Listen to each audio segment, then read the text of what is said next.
Welcome to Not Milk Never Milk. Subscribe if you're lactose intolerant. You start by preparing the environment.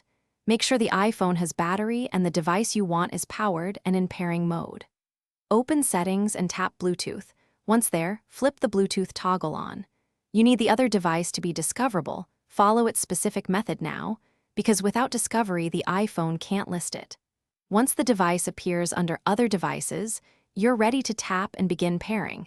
This initial step ensures the phone and accessory can see each other. After the accessory shows up, you select its name. This triggers the iPhone to initiate pairing. You may see a prompt asking you to confirm a code, enter a PIN like 0000, or accept pairing. Do that promptly because timeouts can occur.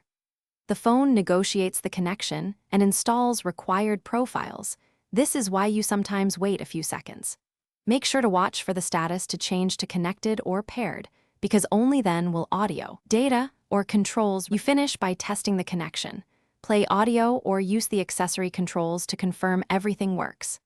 If the device never connected, toggle Bluetooth off and on, and make sure the accessory remains in discovery mode. Sometimes a quick restart of the iPhone will resolve lingering radio issues.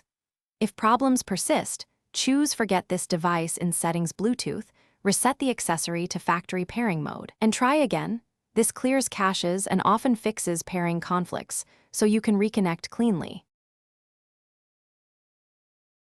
Thanks for watching. If this was helpful, leave a like and consider subscribing. See you next time.